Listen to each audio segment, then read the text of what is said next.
একমাত্র খাবার, রাগ করবেন না যারা খান, রাগ করেন না আবার, একটু কমন সেন্সটা কাজে লাগানোর জন্য, চিন্তার জন্য বলতেছি। এটাই পৃথিবীর একমাত্র খাবার যেই খাবারের গায়ে এই খাবারের বদনাম লেখা থাকে, স্মোকিং কজেস ক্যান্সার, ধূমপান কর্কট রোগের কারণ, ধূমপান স্বাস্থ্যের পক্ষে ক্ষতিকারক, লেখা থাকে না? আচ্ছা ধরেন ফরিদপুরে একটা কোম্পানি নতুন চানাচুর বের করছে, ওই চানাচুরের গায়ে লেখা এই চানাচুর খাওয়ার 1 ঘন্টার মধ্যে বমি শুরু হবে আর ডায়রিয়া হবে। খাবেন? কি কইবেন? তুই খা। দোকানদারে কি কইবেন? তুই খা, তোর বমি হোক, তোর 14 গোষ্ঠীর ডায়রিয়া হোক, আমি টাকা দিয়ে এগুলো কিনবো না, ঠিক কি না? কারণ এই প্রোডাক্টের গায়ে এই প্রোডাক্টের বদনাম লেখা, এটা আমরা কিনবো কেন? কিন্তু সিগারেটের উপরে সিগারেটের বদনাম লেখা থাকার পরেও আমরা খাই, টয়লেটে বসে খাই।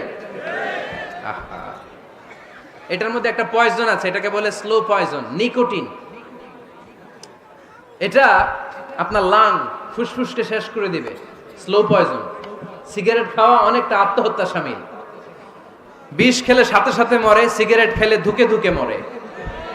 আর সিগারেট থেকে হিরোইন, গাঁজা, ফেন্সিডিল, ইয়াবা, ম্যারিজুয়ানার পথে মানুষ পথ বাড়ায়, পা বাড়ায়, তাই না? এগুলো খাবেন না। ওয়ালা তুলকু আইদিকুম ইলা তাহলুকা, নিজে নিজেকে স্বেচ্ছায় ধ্বংসের দিকে ঠেলে দিও না। জীবনটা অনেক সুন্দর, জীবনটা অনেক রঙিন, আল্লাহর দেয় জীবনটাকে উপভোগ করার দরকার আছে না নাই? এই জন্য সিগারেটকে এই ফরিদপুরের প্রোগ্রাম থেকে আমরা আজকে নো বলে দিলাম। কি বলে দিব? আওয়াজ করে সবাইকে আমরা সবাই একসাথে বলবো, সিগারেটকে কি বললাম?